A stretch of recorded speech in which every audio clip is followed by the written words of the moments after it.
صل على سيدنا ومولانا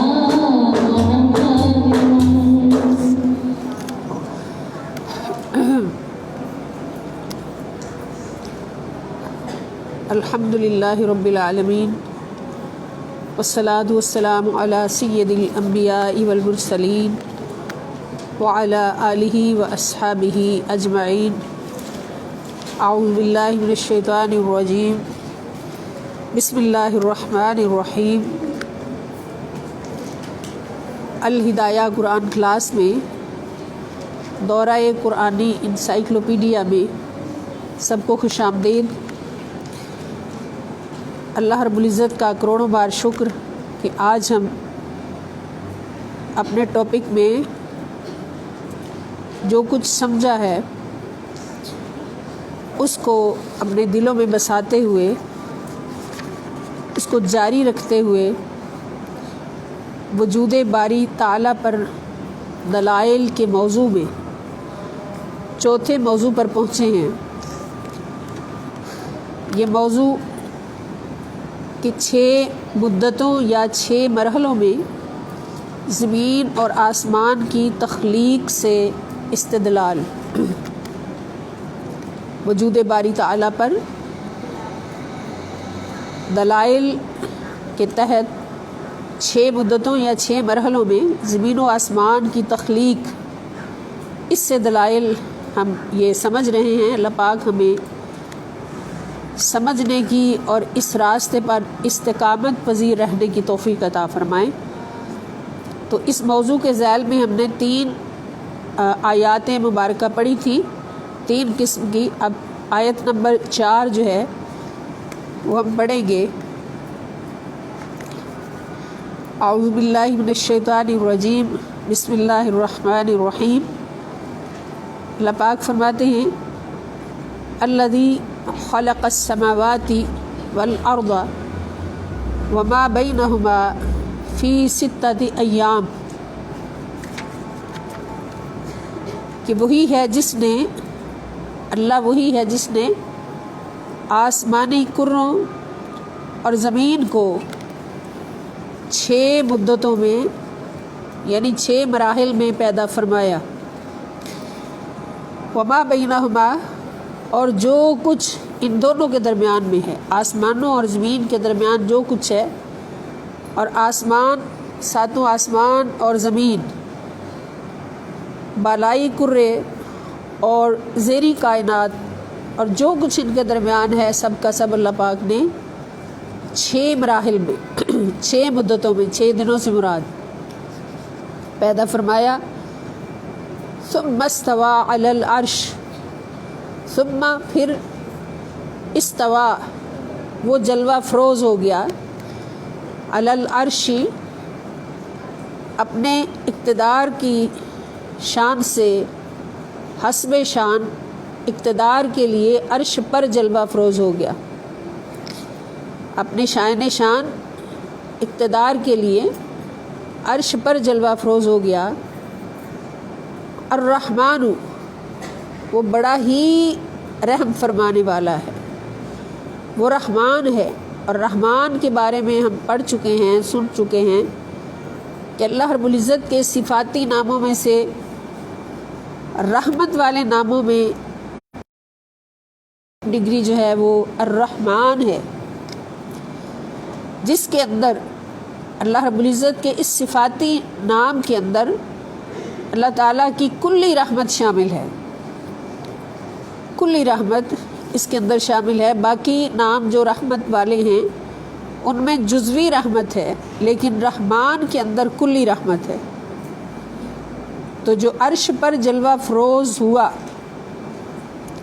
اس کائنات پر اپنا اقتدار چلانے کے لیے، اپنا اقتدار قائم کرتے ہوئے، اس کائنات کا نظام چلانے کے لیے، آسمانوں کا نظام، زمینوں کا نظام، ہر جہان کا نظام چلانے کے لیے، تو اللہ پاک فرماتے ہیں جب عرش پر جلوہ فروز ہوا، اپنے اقتدار کے لیے، اقتدار پر جلوہ فروز ہوا، تو اس کی صفت رحمان کے ساتھ جلوہ فروز ہوا. یعنی الرحمن ہے، جب وہ اقتدار پر ہے تو الرحمن ہے۔ گویا کتب ربک علی نفسہ الرحمۃ، اس آیت کی ہمیں یہاں پہ سمجھ آتی ہے کہ اللہ کی ذات نے اس کائنات کو پیدا کیا ہے، سارے جہانوں کو پیدا فرمایا ہے تو فقط رحمت دینے کے لیے پیدا فرمایا ہے، رحمان بن کر پیدا فرمایا ہے، رحیم بن کر پیدا فرمایا ہے، اور رحمتوں سے نوازنے کے لیے پیدا فرمایا ہے۔ ہر گھڑی وہ جو کچھ ہمیں دینا چاہتا ہے اپنی چاہتوں سے اور اپنی رضا سے، جو کچھ ہمیں دینا چاہتا ہے وہ فقط اور فقط رحمت ہے۔ اسی رحمت کی بنیاد پر اللہ پاک نے رحمت للعالمین کو بنا دیا اور فرما دیا کہ وما ارسلناک الا رحمت للعالمین۔ تو اللہ کی رحمت کی سمجھ، رحمان ہونے کی سمجھ اگر لینی ہے تو اللہ پاک فرماتے ہیں کہ جس نے میرے رحمان ہونے کو پہچاننا ہے تو وہ پھر میرے نبی کے رحمت للعالمین ہونے کو دیکھے۔ تو اللہ رب العزت کے رحمان ہونے کی پہچان بھی ہمیں ہوتی ہے تو رحمت للعالمین صلی اللہ تعالی علیہ وسلم کے در پہ پہنچ کر ہوتی ہے، حضور کی پہچان کر کے ہوتی ہے۔ حضور علیہ السلام کو اللہ پاک نے ایسی رحمت، حضور کے وجود کو ہی ایسی رحمت بنا دیا ہے کہ سارے جہانوں کی رحمتیں اس وجود میں اکٹھی ہیں۔ سارے جہانوں کی رحمتیں، صفت رحمان کی رحمتیں اس وجود میں اکٹھی کر دی ہیں، اور پھر فرمایا ہے کہ دیکھو تمہیں مصطفیٰ دے کر میں بتا رہا ہوں کہ میں تمہیں کیا دینا چاہتا ہوں، میری تمہارے لیے چاہت کیا ہے، میری تمہارے لیے طلب کیا ہے کہ اگر تمہیں مصطفیٰ دے دیا ہے، رحمت للعالمین دے دیا ہے، تو اور باقی کیا رہ گیا؟ سب کچھ تو تمہیں دے دیا، رحمت للعالمین کی صورت میں اپنی ساری رحمتیں تو تمہیں عطا فرما دی، تو تم شکر ادا کرو، رحمت للعالمین کے ملنے پر شکر ادا کرو کہ رحمان بن کر عرش کے اقتدار پر جلوہ افروز ہوا، تو اس رحمان ہونے کا نظارہ کہاں دکھایا کہ ادھر جلوہ افروز ہوا، ادھر اپنے مصطفیٰ کو رحمت للعالمین بنا کر سارے جہانوں کے اندر سجا دیا۔ دیکھ لو، رحمان اس کو کہتے ہیں، رحمان اس کو کہتے ہیں جس کی رحمت محمد رسول اللہ صلی اللہ تعالی وسلم کی صورت میں ہر جہان میں نظر آ رہی ہے، ہر گھڑی، ہر جہان میں، ہر مقام پر نظر آ رہی ہے۔ کوئی جہان رحمت للعالمین کے وجود سے خالی نہیں، اور کوئی وقت رحمت للعالمین کے وجود سے خالی نہیں، کوئی مقام رحمت للعالمین صلی اللہ علیہ وسلم کے وجود سے خالی نہیں۔ تو جو اس رحمت کو بنانے والا ہے وہ رحمان ہے، اور اس کے رحمان ہونے کا ثبوت تمہارے سامنے رحمت للعالمین کی صورت میں موجود ہے۔ اور حضور علیہ السلام کی یہ رحمت ہے جس کے لیے ہم خوشیاں مناتے ہیں۔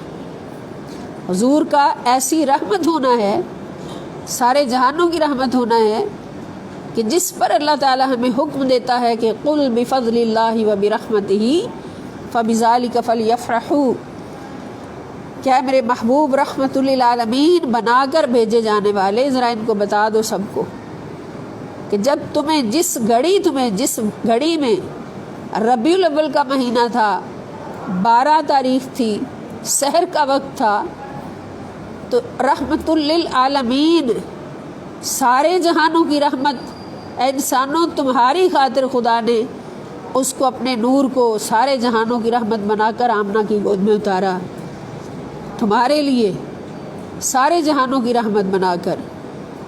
تو وہی رب تمہیں حکم دیتا ہے کہ بفضل اللہ وبرحمتہ، کہ جب جس گھڑی تمہیں اللہ کا فضل ملا اور جس گھڑی اللہ کی رحمت ملی، فبذلک فلیفرحوا، تو اس گھڑی مل کر سارے خوشیاں مناؤ، عید مناؤ، خوشیاں مناؤ، عید مناؤ۔ اور یہ عید منانا، اس کا اگر تم اجر پوچھو کیا ہے، اس عید کا صلہ کیا ہے، اس عید کو منانے کا صلہ کیا ہے؟ اور ذرا سوچنے کی بات ہے کہ عید منانا تو خود ایک صلہ ہوتا ہے. جو عیدیں ہم مناتے ہیں تو رمضان ملا تو ہمیں صلہ کیا ملا کہ رمضان ملا ہے تو اب مل کر ذرا خوشیاں مناؤ، عید مناؤ. ہم خوشی کس لیے مناتے ہیں؟ عید الفطر کس لیے مناتے ہیں؟ کہ ہمیں رمضان ملا. اور یہاں پر اللہ تعالیٰ فرما رہے ہیں کہ میری رحمت ملنے پر جب عید مناؤ گے تو اس عید کا اجر، اس عید کا پھر اجر ملے گا، اس عید کا پھر اجر ملے گا. اور وہ اجر کیا ہوگا؟ خیر مما یجمعون، کہ اپنی ساری زندگی کی عبادتیں، ریاضتیں، مجاہدے، مسجدیں، مدرسے، حج، عمرے، ساری نیکیاں اور ساری زندگی کے رمضان، قرآن اور شب قدر کے اجر سارے ایک طرف ڈھیر لگا لینا اور ایک طرف فقط میری رحمت ملنے پر جو خوشی منائی اس کو رکھ لینا. اللہ رب العزت فرماتے ہیں کہ ایک طرف تمہارے نیکیوں کے، ساری زندگی کی نیکیوں کے ڈھیر ہوں گے اور ایک طرف فقط وہ نیکی ہوگی کہ تم نے اللہ کی رحمت ملنے پر عید منائی، خوشی منائی. تو رب فرماتا ہے کہ اس خوشی منانے کا اجر جو ہے، وزن جو ہے، وہ ساری زندگی کے نیکیوں کے ڈھیروں سے لاکھوں گنا زیادہ بڑھا کر دوں گا. تو اب سوال پیدا ہوتا ہے کہ ایسی کون سی رحمت ہے، ایسا کون سا فضل ہے، ایسا کون سا احسان ہے کہ جس پر عید منانا، خوشی منانا رب تعالیٰ کو اتنا پسند ہے، اتنا محبوب ہے. تو پھر جواب یہی آتا ہے لقد من اللہ علی المؤمنین اذ بعث فیہم رسولا. جب اللہ تعالیٰ سے ہم یہ سوال کرتے ہیں تو اللہ پاک ہمیں جواب دیتے ہیں کہ فقط وہ رحمت، جس رحمت کے اندر میں نے سارے جہانوں کی رحمتوں کو اکٹھا کر دیا. رحمت وہی ہے، رحمت تو ہے ہی حضور. جو رحمت بھی ہمیں ملتی ہے وہ مصطفیٰ کی صورت میں ہی ملتی ہے. سمجھیں کہ رمضان بھی حضور ہیں، قرآن بھی حضور ہیں، شب قدر بھی حضور ہے، عید الفطر بھی حضور ہے. جتنی رحمتیں ہمیں ملتی ہیں وہ ساری کی ساری کیا ہیں؟ وہ محمد رسول اللہ صلی اللہ تعالی وسلم کی ذات ہیں. تو اللہ تعالیٰ نے اس کی تصدیق فرمائی ہے، ہم خود سے نہیں کہہ رہے کہ اذ بعث فیہم رسولا. مومن تجھے اس رحمت پر خوشی منانا ہے، اس گھڑی ملی. اذ کا لفظ، اذ کا جو ایک کلمہ ہے، اس کے اندر سمندر ہیں عظمتوں کے. عید میلاد مصطفیٰ صلی اللہ علیہ وسلم کے حوالے سے دلائل ہیں، لاکھوں دلائل اس کے اندر موجود ہیں. جس گھڑی ربیع الاول کا مہینہ تھا، 12 تاریخ تھی، سحر کا وقت تھا. اس وقت کی طرف اشارہ ہے. اس گھڑی اللہ پاک نے سارے جہانوں کی رحمتیں، فضل، احسان اکٹھے کر کے ایک محمد بنا کر آمنہ کی گود میں اتار دیا صلی اللہ علیہ وسلم. تو پھر عید کس کے آنے پر منانی؟ یہی عید ہے نا اصل میں، تو ہماری یہی عید ہے. باقی ساری عیدیں تو اس عید کے صدقے سے ہیں، خیرات ہیں. اس عید کی خیرات ہیں، اس عید کے جز ہیں. ایک جز ہوتے ہیں نا جو جگہ جگہ پڑے ہوتے ہیں، کل ہوتا ہے، سارے جزوں کو جوڑ کر ایک کل بنا دیا جاتا ہے. تو ساری عیدیں، ساری رحمتیں، سارے فضل، سارے احسان وہ جز ہیں. اور سارے اجزاء کو اللہ پاک نے پورے جہانوں میں بکھرے ہوئے رحمت کے اجزاء کو، احسانات کے اجزاء کو، نعمتوں کے اجزاء کو اکٹھا کر کے، حتیٰ کہ جنت بھی ایک جز ہے حضور اللہ کی رحمت کا، جنت بھی ایک جز ہے. ان سارے اجزاء کو اکٹھا کر کے اللہ پاک نے محمد بنا دیا صلی اللہ علیہ وسلم، آمنہ کا لال بنا دیا. تو پھر اللہ جس رحمت کے ملنے پر خوشی منانے کا حکم دے رہا ہے، وہ رب ذوالجلال کی قسم وہ رحمت مصطفیٰ ہے صلی اللہ علیہ وآلہ وسلم. تو اللہ کا رحمان ہونا، ہمیں اس کی معرفت کہاں سے ملتی ہے، رحمان ہونے کی پہچان کہاں سے ہوتی ہے؟ جب ہم 12 ربیع الاول کی سحر میں تشریف لانے والے نور محمد مصطفیٰ صلی اللہ تعالی علیہ وسلم کو پہچانتے، حضور کو دیکھتے، تو پھر ہماری عید ہو جاتی ہے کہ قرآن ملا ان کے صدقے، رمضان ملا ان کے صدقے، ایمان ملا ان کے صدقے، حتیٰ کہ رحمان ملا ان کے صدقے۔ وہ کیا ہے جو ہم نے پایا نہیں؟ تو الرحمن، اللہ رحمان ہے، فاسأل بہ خبیرا، تو اس کے بارے میں کسی باخبر سے پوچھو۔ اللہ تعالیٰ فرما رہے ہیں اللہ رحمان ہے، فاسأل، پس سوال کرو، پوچھو، اگر پوچھنا ہے رب کے بارے میں، بہی اس کے بارے میں، خبیرہ کسی باخبر سے۔ اور باخبر کون ہوتا ہے؟ جس کو خبر ہو، کسی بے خبر کے پاس نہ جاؤ۔ رحمان کے بارے میں پوچھنا ہے تو کسی باخبر سے پوچھو۔ اور باخبر کون ہوتا ہے؟ جو ہر لمحہ اس خالق کے در پہ بیٹھا ہوتا ہے، گھر والا ہوتا ہے۔ باخبر وہی ہوتا ہے نا جو گھر والا ہوتا ہے۔ اور گھر والا کون ہوتا ہے؟ جو کسی لمحے بھی مالک سے جدا نہیں ہوتا، مالک کے قریب ہوتا ہے، اس کو مالک کی ہر حرکت کی پہچان ہوتی ہے، مالک کی ہر عادت کی پہچان ہوتی ہے، مالک کے ہر امر کی پہچان ہوتی ہے، حتیٰ کہ وہ مالک کے اشارے کو بھی سمجھ لیتا ہے کہ اس وقت میرے مالک کو یہ ضرورت ہے۔ اس کو باخبر کہتے ہیں، کہ جو مالک سے بھی باخبر ہوتا ہے اور مالک کے سارے نظام سے بھی باخبر ہوتا ہے، گھر سے بھی باخبر ہوتا ہے، اس کو باخبر کہتے ہیں۔ تو اللہ تعالیٰ فرماتے ہیں کہ اگر رحمان کے بارے میں سوال کرنا ہے تو کسی بے سمجھ سے نہ کرنا، جس کے پاس نہ عقل ہے دماغ میں، نہ دل میں۔ باتیں تین یاد ہیں کہ پہچان کے لیے تین چیزیں ضروری ہیں نا، جو انکار کرتے ہیں وہ تین چیزوں کی بنیاد پر کرتے ہیں۔ نمبر 1، ان کے دماغ میں عقل نہیں ہوتی، عقل سے خالی ہیں۔ نمبر 2، دل میں محبت نہیں ہوتی۔ نمبر 3، ان کے ہاتھوں میں قرآن نہیں ہوتا، ان کے ہاتھوں میں روشن کتاب نہیں ہوتی، نہ ان کے پاس علم ہوتا ہے اور نہ ہدایت ہوتی ہے اور نہ ہی روشن کتاب ہوتی ہے۔ تو ہدایت والوں سے پوچھا کرو، قرآن والوں سے پوچھا کرو، مصطفیٰ والوں سے پوچھا کرو۔ اور رب کی قسم، پہچان والے وہ ہیں، باخبر وہ ہیں جو سچے اور مخلص مصطفیٰ والے ہیں صلی اللہ علیہ وسلم۔ جو مصطفیٰ والا نہیں، اس کو رب کی پہچان نہیں ہے۔ جو مصطفیٰ والا ہے، حضور کے در پہ بیٹھنے والا، حضور کے ٹکڑے کھانے والا، حضور سے ٹکڑے مانگنے والا، اور ہر لمحہ نبی پاک صلی اللہ علیہ وسلم کے قدمین شریفین سے فیض لینے والا، وہی جانتا ہے کہ رحمان کون ہے، وہی باخبر ہے۔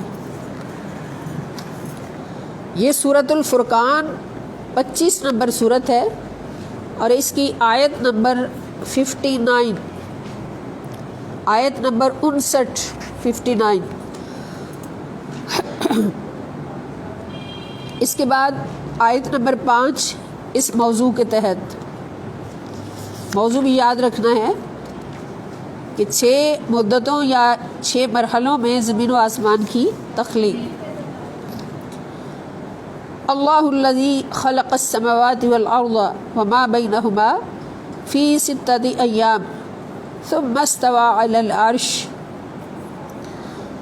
اللہ الذی، اللہ ہی ہے جس نے خلق السماوات والارض، پیدا کیا آسمانوں کو اور زمین کو، وما بینہما، اور جو کچھ ان دونوں کے درمیان میں ہے، وما بینہما، اور جو کچھ ان دونوں کے درمیان میں ہے، فی 6 ایام، 6 مدتوں میں، 6 مرحلوں میں، ثم استوى علی العرش، پھر نظام کائنات کے عرش اقتدار پر اپنی شان کے مطابق جلوہ افروز ہوا۔ ثم استوى، پھر جلوہ افروز ہوا، کس لیے؟ اپنے نظام کائنات کے لیے، نظام کائنات کو چلانے کے لیے عرش اقتدار پر جلوہ افروز ہوا اپنی شان کے مطابق، اپنی شان کے مطابق عرش اقتدار پر جلوہ افروز ہوا، یعنی اقتدار پر انسان بھی جلوہ افروز ہوا ہے، نبی جلوہ افروز ہوئے ہیں، بادشاہ جلوہ افروز ہوئے ہیں، ہر کوئی اپنے اپنے دور میں، عہد میں، لیکن اللہ رب العزت کی شان اقتدار سب سے اعلیٰ ہے۔ اللہ کی شان اقتدار لا شریک ہے، اس لیے ہم یہ کہیں گے کہ اپنی شان کے مطابق وہ اقتدار پر جلوہ افروز ہوا۔ اور اس کا مطلب یہ بھی کہ جس طرح دوسرے جلوہ افروز ہوتے ہیں، انسان جلوہ افروز ہوتے ہیں، تو اللہ کی جلوہ افروزی اس سے پاک ہے۔ اللہ پاک کی شان بیٹھنے سے پاک ہے نا، دماغ سوچ رہا ہے نا کہ اللہ تعالیٰ تو بیٹھنے سے پاک ہے، کھڑے ہونے سے پاک ہے۔ اب اللہ پاک کس طرح سے جلوہ افروز ہوئے یہ خدا جانے یا مصطفیٰ جانے، کوئی نہیں سوچ سکتا، کوئی نہیں بتا سکتا۔ تو ہم یہی کہیں گے کہ اللہ پاک اپنی شان سے جلوہ افروز، اس کی شان جلوہ افروزی کیا ہے وہ خدا جانے یا خدا کا مصطفیٰ جانے، جنہوں نے خدا کو دیکھا صلی اللہ علیہ وآلہ وسلم۔ یہ سورہ سجدہ 32 نمبر سورت ہے اور 4 نمبر آیت، سورہ سجدہ کی آیت نمبر 4۔ اگلی آیت، قُلْ إِنَّكُمْ لَتَكْفُرُونَ بِالَّذِي خَلَقَ الْأَرْضَ فِي يَوْمَيْنِ۔ قُلْ، آپ فرما دیجئے، یہ لفظ قل اللہ پاک اپنے نبی صلی اللہ تعالیٰ علیہ وآلہ وسلم سے فرماتے ہیں کہ آپ فرما دیجئے، کہہ دیجئے۔ اس کا مطلب ویسے قل فعل امر ہوتا ہے کہ کہہ دیجئے۔ اِنَّکُمْ، کیا تم، لَتَکْفُرُونَ، انکار کرتے ہو، کہ کیا تم اس اللہ کا انکار کرتے ہو، بالذی، اس اللہ کا، خلق الارض، جس نے پیدا کیا زمین کو، فی یومین، 2 دن میں، یعنی 2 مدتوں میں۔ دن سے مراد کیا ہوگا، مدت یا مرحلہ، 2 مدتوں میں یا 2 مراحل میں زمین کو پیدا کیا۔ اب یہاں پر الگ الگ اللہ پاک بتا رہے ہیں کہ 6 دن کس طرح سے بنتے ہیں۔ وَتَجْعَلُونَ لَهُ أَنْدَادًا، وَتَجْعَلُونَ، اور تم بناتے ہو، لَهُ، اس کے لیے، اندادن، شریک، ند ہوتا ہے نا، شریک، ند پہلے پارے میں آپ پڑھتے ہیں، اس کی جگہ ہے، جمع ہے انداد، اور تم بناتے ہو اس کے شریک۔ ذالک رب العالمین، وہی تو سارے جہانوں کا پروردگار ہے، وہی تو سارے جہانوں کا پروردگار ہے، رب، پروردگار، پرورش کرنے والا۔ وَجَعَلَ فِيهَا رَوَاسِيَ، وَجَعَلَ، اور اسی نے بنائے، فیہا، اس زمین میں سے نکال کر، رواسیہ، بھاری پہاڑ، رواسی کا مطلب بھاری پہاڑ بنائے، اسی زمین کے اندر سے نکال کر، من فوقہا، اس کے اوپر رکھ دیے، اس کے اندر سے نکالا پہاڑوں کو۔ اب کس طرح سے بنے ہوں گے، عقل سے بالا تر ہے کہ زمین کے اندر سے نکلے اور اوپر کو اتنے بڑے بڑے ابھار بن کے، پہاڑ بن کے، اتنے سخت کہ ان کو ہلا ہی نہیں سکتا سوائے اللہ تعالیٰ کی۔ اور پہاڑوں کو اللہ پاک نے فرمایا میخیں ہیں، یہ زمین کی میخیں، جیسے کوئی چیز ہم نے زمین پر ٹکانی ہو تو کیا کرتے ہیں، اس کے اندر میخیں گاڑتے ہیں، کیل گاڑتے ہیں، تاکہ وہ مضبوط ہو جائے اور ہل نہ سکے، گر نہ سکے، اس کو کوئی ہلا نہ سکے۔ تو پہاڑوں کو اللہ پاک نے زمین کی کیا بنایا ہے، میخیں بنایا ہے، تاکہ زمین لرزے نہ، ٹوٹ پھوٹ نہ جائے۔ وجعل فیہا رواسیہ، اور اسی نے بنائے ہیں زمین کے اندر سے ہی پہاڑ، من فوقہا، اس کے اوپر، وبارک فیہا، اور اس کے اندر برکتیں ڈال دی ہیں، برکتیں ڈال دی۔ برکتیں کس چیزوں سے ڈالی؟ زمین کے اندر برکتیں ڈالی، جیسے معدنیات، زمین کے اندر سے کیا کیا چیزیں نکلتی ہیں؟ معدنیات نکلتی ہیں، جیسے سونے کی کان، معدنیات کانوں کو کہتے ہیں نا، کان، کوئی سونے کی کان بنا دی، کوئی چاندی کی بنا دی، کوئی تانبے کی بنا دی، کوئی نمک کی کان بنا دی۔ اس طرح مختلف برکتیں اللہ پاک نے معدنیات کی صورت میں۔ پھر آبی ذخائر بنا دیے۔ آبی ذخائر کیا ہوتے ہیں؟ پانی کے ذخائر، دریا، سمندر، نہریں بنا دی۔ پھر قدرتی وسائل بنا دیے۔ پانی کے قدرتی وسائل آپ دیکھتے ہیں، پہاڑوں میں کبھی سیر کریں تو اللہ تعالیٰ پہلے برف اتارتے ہیں سردیوں میں پہاڑوں کے اوپر، برف کے پورے پورے پہاڑ بلندیوں تک نظر آتے ہیں۔ پھر جب گرمی آتی ہے تو دھوپ سے پگھلتے ہیں وہ پہاڑ، اور وہ پہاڑ پگھلنے سے پھر پانی بن کے ساتھ ہی دریا بہ رہے ہوتے ہیں۔ اللہ تعالیٰ کے نظام ایک قدرتی وسائل عطا کرنے کا۔ تو وہ پانی سارا پگھل کے دریا میں جاتا ہے، اور کسی ایک جگہ سے نہیں، جگہ جگہ آپ کو آبشاریں نظر آئیں گی۔ آبشار وہیں سے پھوٹتی ہے جہاں برف کا پہاڑ ہوتا ہے، اور پھر گرمی آتی ہے، سورج نکلتا ہے تو وہ پگھلتا ہے، اور پگھل کے وہ پہاڑوں کے اندر سے بھی راستے بنے ہوتے ہیں۔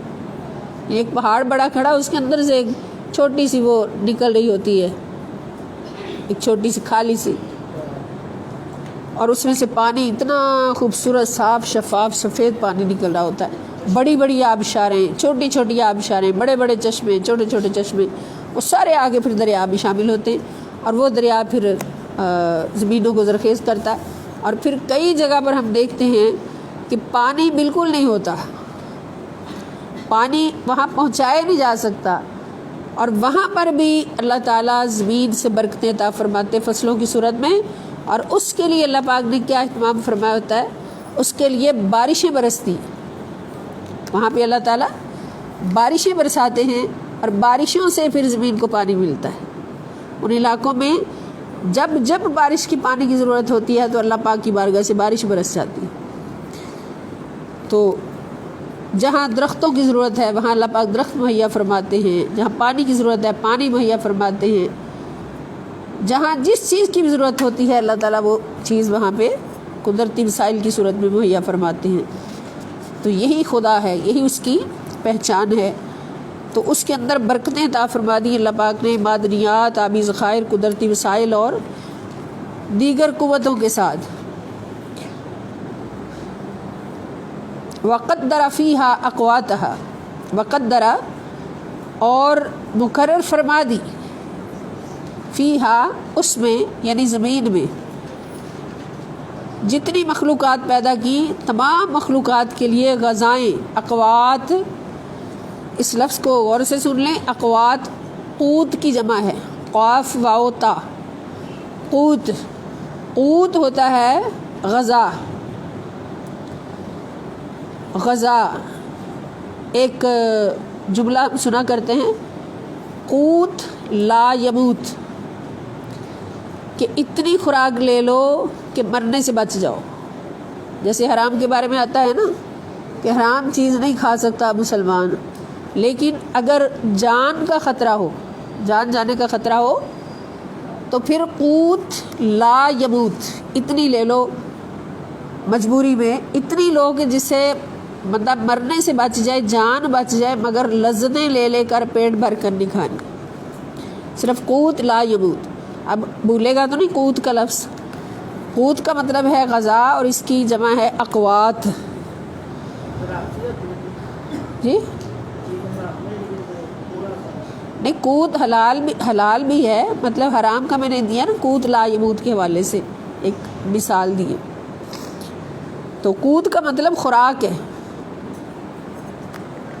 خوراک حلال بھی ہو سکتی ہے، حرام بھی ہو سکتی ہے، تو اگر حرام لینی پڑے مجبوراً تو کتنی لینی ہے؟ تھوڑی سی، جس سے جان بچ جائے بس۔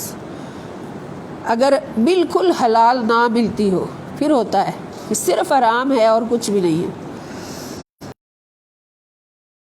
اور مقرر کر دیے اس میں اللہ تعالیٰ نے تمام مخلوقات کے لیے اقواتہا، ان کی خوراک، ساری مخلوقات کی خوراکیں بھی اللہ پاک نے مقرر فرما دی۔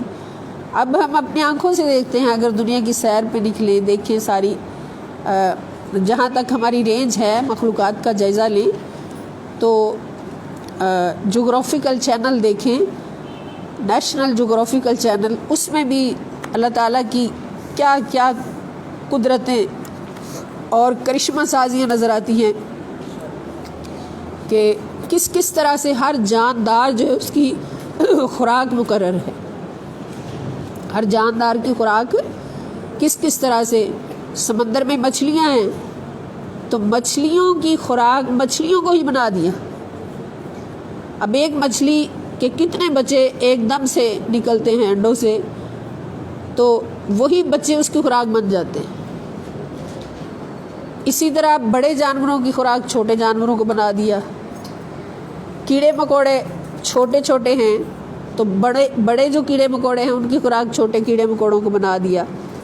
اس طرح ہر جاندار جو اللہ تعالیٰ نے پیدا فرمایا ہے، تو ہر جاندار کے لیے اللہ تعالیٰ نے خوراک جو ہے وہ اس کا اہتمام کیا ہے، اور ہر جاندار کو سکھا بھی دیا۔ ہر جاندار کو، ہر جانور کو سمجھ ہوتی ہے کہ میں نے اپنی خوراک کس طرح سے لینی ہے، کس طرح سے حاصل کرنی ہے۔ دیکھتے ہیں نا، شیر جب شکار کرتا ہے تو کس طریقے سے کرتا ہے، پتہ بھی نہیں چلنے دیتا جس کا شکار کرتا ہے۔ تو اسی طرح جس کی خوراک جہاں جہاں اللہ پاک نے رکھی ہے، اس کو وہ راستہ بھی سکھا دیا ہے، وہ راستہ بھی سکھا دیا ہے کس طرح سے حاصل کرنی ہے۔ تو اللہ پاک نے تمام مخلوق کے لیے غذائیں اور سامان معیشت بھی مقرر فرما دیے، اور یہ سب کچھ کتنی دیر میں کیا؟ فی 4 ایام، 4 دن میں، یہ سب کچھ کیا 4 دن میں۔ سواء للسائلین، سواء برابر ہے، یہ سارا رزق جو اللہ پاک نے اتارا ہے،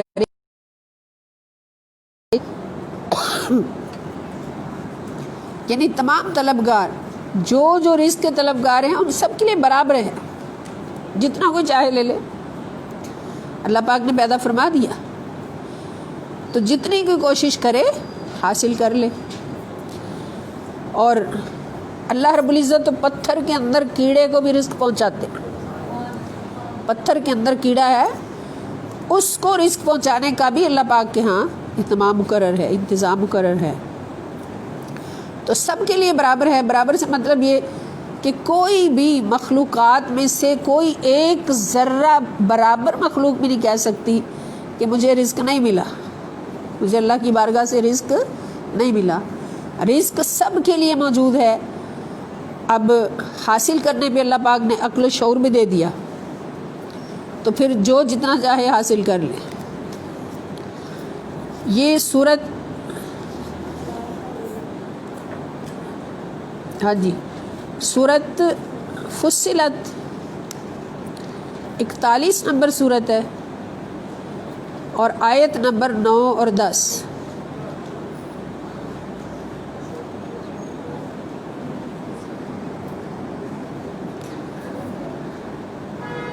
اگلی آیت، وَلَقَدْ خَلَقْنَا السَّمَاوَاتِ وَالْأَرْضَ وَمَا بَيْنَهُمَا فِي 6 أَيَّامٍ وَمَا مَسَّنَا مِن لُغُوبٍ۔ وَلَقَدْ، اور بے شک، خلقنا، ہم نے پیدا کیا، السماوات والارض، آسمانوں اور زمین کو، وما بینہما، اور جو کائنات ان دونوں کے درمیان میں ہے، فی ستۃ ایام 6 دنوں میں، 6 زمانوں میں، 6 مراحل میں، وما مسنا، وما اور نہ، نہیں، مسا چھوا نہ ہمیں، اور نہیں چھوا ہمیں، نہیں پہنچی ہمیں، من لغوب کوئی بھی تھکاوٹ، اور کوئی بھی تکان یا تھکاوٹ ہمیں نہیں پہنچی۔ 6 دنوں میں 6 مراحل میں اللہ پاک فرما رہے ہیں کہ ہم نے زمینوں اور آسمانوں کو پیدا کیا۔ یہ سورہ قاف ہے، 50 نمبر سورت، 38 نمبر آیت۔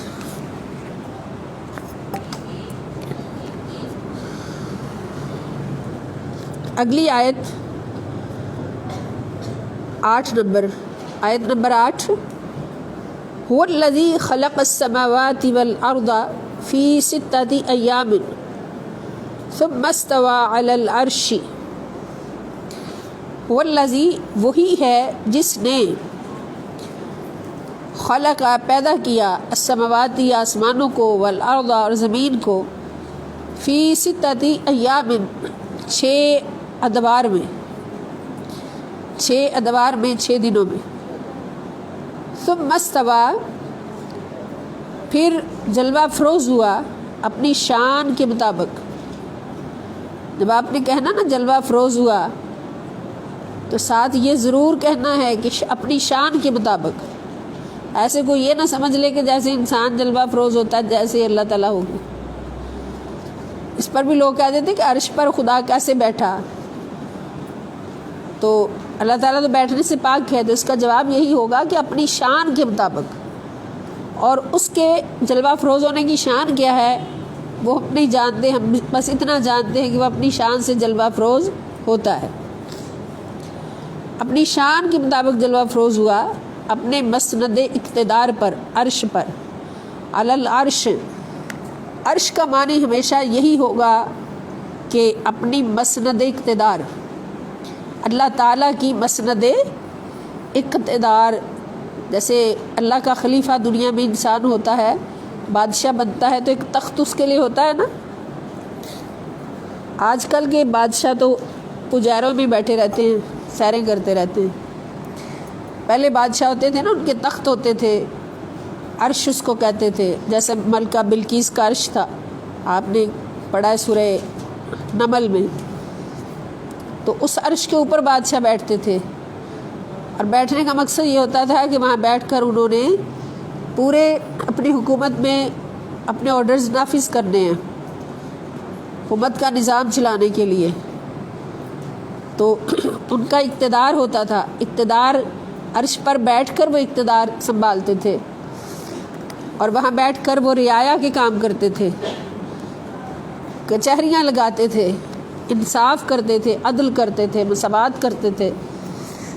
لیکن آج کے بادشاہ جو ہیں تو ان کے عرش یا تو جہاز ہیں، ہوائی جہاز ہیں کہ سیریں کرتے ہیں سارے ملکوں کی، یا پھر پجاروز ہیں کہ اپنے ملک میں گھومتے رہیں اور کوئی کام نہیں دے۔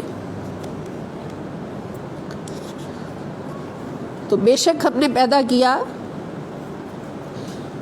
وہی اللہ ہے جس نے پیدا کیا آسمانوں کو اور زمین کو 6 دنوں میں، پھر وہ اپنی شان سے جلوہ افروز ہوا علی العرش، اپنی مسند اقتدار پر۔ یعلم ما یلج فی الارض، یعلم وہ جانتا ہے، وہ ذاتی طور پر جانتا ہے، ما یلج جو کچھ داخل ہوتا ہے، فی الارض زمین میں،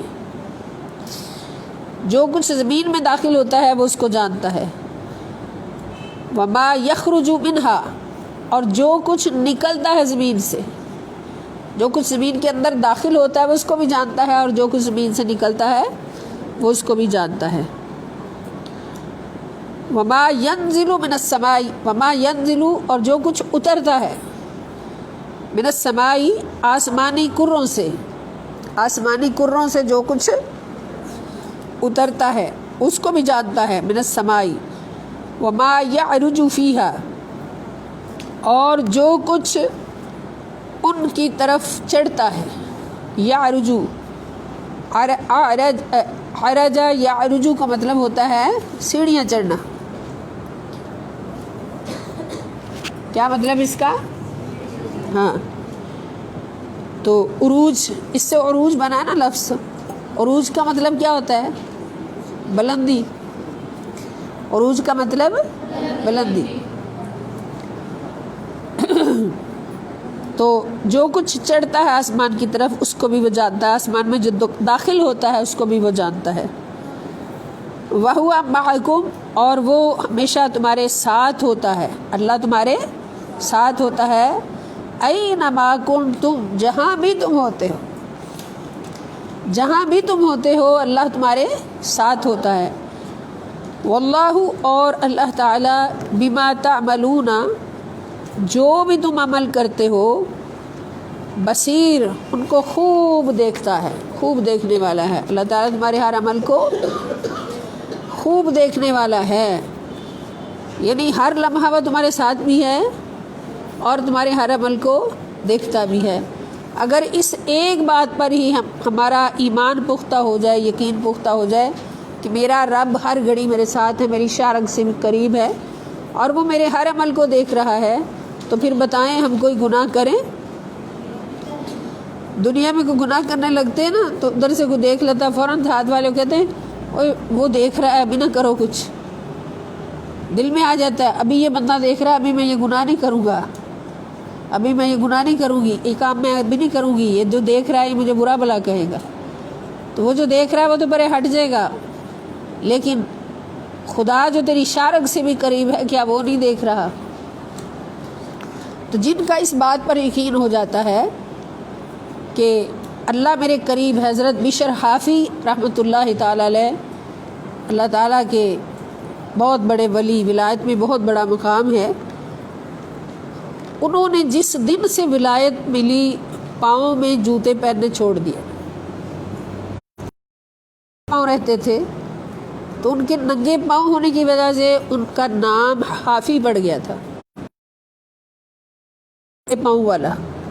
بشر ان کا نام تھا تو بشر حافی ان کا نام پڑ گیا. اور یہ سنا ہے کہ ان کو ولایت کس طرح ملی کہ ایک وہ بڑے مطلب دنیا دار تھے، سنا ہے وہ شراب وغیرہ کا بھی استعمال کرتے تھے، تو دنیا دار تھے، گناہ گار بھی تھے. ایک دن ایسے جا رہے تھے تو راستے میں ایک کاغذ کا ٹکڑا زمین پہ پڑا تھا، اس پر اللہ تعالیٰ کا نام لکھا ہوا تھا، بسم اللہ الرحمن الرحیم لکھا ہوا تھا. اور پیارے کلاس کے بچوں اور تمام شرکائے کلاس، ہم سب کے لیے یہ ایک بہت بڑا پیغام ہے، بہت بڑا میسیج ہے کہ کوئی بھی کاغذ کا ٹکڑا آپ کو زمین پر پڑا ہوا مل جائے کہ اس کی بید بھی ہو رہی ہو تو اس کو فوراً اٹھائیں، اٹھا کے اس کو صاف کریں. اگر اس کے اوپر کچھ لکھا ہو، پاک کچھ لکھا ہوا ہے تو اس کو صاف کر کے اس کو اونچی جگہ پہ رکھیں. سادہ بھی کاغذ مل جائے، اخبار مل جائے، یہ نہ سوچیں کہ اس پہ کون سا کوئی اللہ تعالیٰ کا یا نبی پاک صلی اللہ علیہ وسلم کا نام لکھا ہے، لیکن تحریر تو لکھی ہے نا، اس کو اٹھائیں اور ادب کی جگہ پہ رکھ دیں. اور یہ بھی یاد رکھیں جو ہم نے سنا ہے کہ کہیں بھی اللہ تعالیٰ کا نام یا نبی پاک صلی اللہ علیہ وسلم کا یا کوئی بھی پاک تحریر زمین پہ پڑی ہو اور کوئی بندہ چلتے چلتے اس کو دیکھ کے فوراً اٹھا لے تو وہ اللہ کا ولی ہوتا ہے.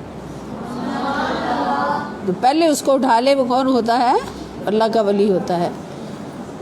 تو حضرت بشر حافی نے یہی کیا کہ کاغذ کا ٹکڑا پڑا تھا، اس کو اٹھایا، دیکھا تو اوپر اللہ تعالیٰ کا نام لکھا ہوا تھا، بسم اللہ لکھی ہوئی تھی. انہوں نے اس کو پکڑا، دھویا، صاف کیا، خوشبو لگائی، چوما آنکھوں سے لگایا، خوشبو لگائی اور اونچی جگہ پہ رکھ دیا. اتنا کام کیا. اور جس کی خاطر کیا تھا، جس کا ادب کیا تھا، وہ کون ہے؟ وہ رحمان ہے. انہوں نے اپنی طرف سے ایک چھوٹا سا عمل کیا مگر رحمان نے اپنی شان سے نوازا.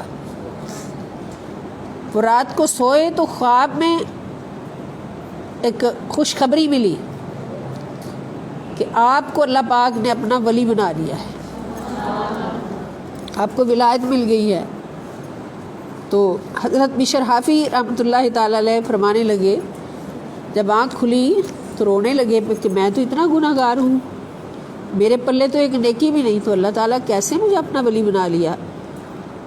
تو سوچا شاید یہ ایسے خواب خیال ہے، دوسرے دن پھر وہی خواب، تیسرے دن پھر وہی، پھر رو رو کے اللہ سے عرض کی کہ مولا مجھے ولایت کیسے ملی؟ تو پھر پیغام ملا کہ تم نے میرے نام کی تعظیم کی، میرے نام کی تعظیم کی کہ میرے نام کو زمین سے اٹھا کر پاک کر کے خوشبو لگا کے اونچی جگہ پہ رکھا، تو میں نے تیرے نام کو بلند کر دیا، اپنا ولی بنا کے تیرے نام کو بلند کر دیا۔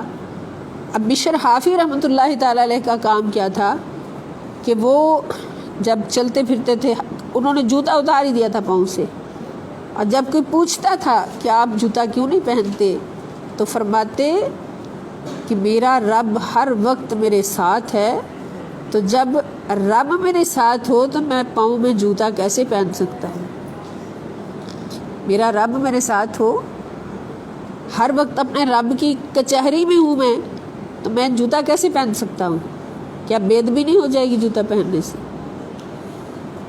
دنیا میں بھی ہم دیکھتے ہیں نا کہ باادب جو ہوتے ہیں، استاد کے باادب ہوتے ہیں۔ تو ایک بار پروگرام تھا لاہور،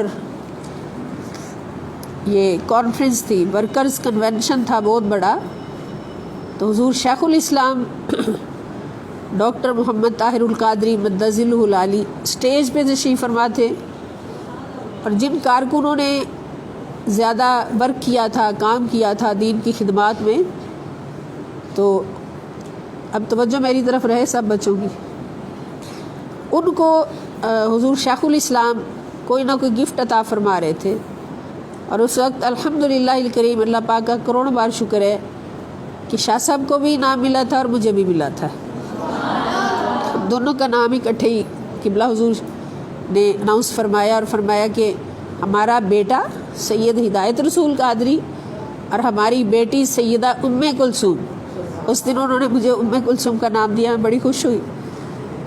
تو اس دن جب حضور شیخ الاسلام نے نام پکارے جس چیز کے وہ پکار رہا تھا اسٹیج سیکرٹری، تو سارے جا رہے تھے قبلہ حضور سے اپنا انعام وصول کرنے، تو جب قبلہ سید ہدایت رسول شاہ صاحب رحمۃ اللہ علیہ کا نام پکارا تو وہ کس طرح سے گئے، سینکڑوں گئے اسٹیج پہ، جیسے بیٹھے تھے اٹھ کے چلے گئے، لیکن قبلہ سید ہدایت رسول شاہ صاحب رحمۃ اللہ علیہ انہوں نے وہیں جوتا اتارا، جہاں بیٹھے تھے وہیں جوتا اتارا، جوتا اتار کر وہ اسٹیج پر گئے کہ اسٹیج پر میرا شیخ موجود ہے تو میں جوتا پہن کے کیسے جاؤں؟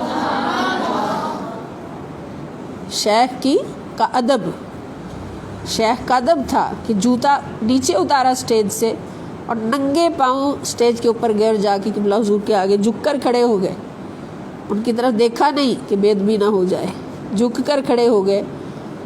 تو پھر حضور شیخ الاسلام نے اپنے سر مبارک پہ ٹوپی لی اور پھر وہ ٹوپی اتار کر شاہ صاحب کے سر پہ پہنا دی، اور ساتھ اناؤنس بھی فرمایا کہ میں اپنے پیارے بیٹے کو اپنے سر پہ ٹوپی پہن کر پھر اس کے سر پہ پہنا رہا، اور پھر قبلہ شاہ صاحب کا چہرہ پکڑ کر دائیں طرف سے چوما ماتھا، بائیں طرف سے چوما، سامنے سے چوما، اور شاہ صاحب نے ان کے ہاتھ چومے، ان کے تو شیخ تھے، انہوں نے 3 بوسے لیے اور اپنی ٹوپی ان کے سر پہ پہنائی۔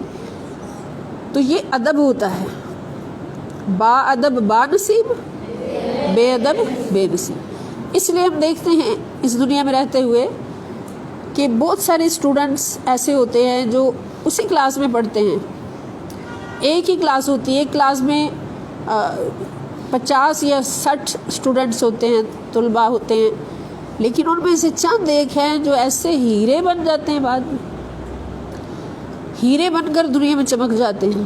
اب حضور شیخ الاسلام نے بار بار شاہ صاحب کے بارے میں جملے فرمائے، یہ کلپس آپ دیکھتے ہیں ویڈیو پہ بھی، فیس بک پہ،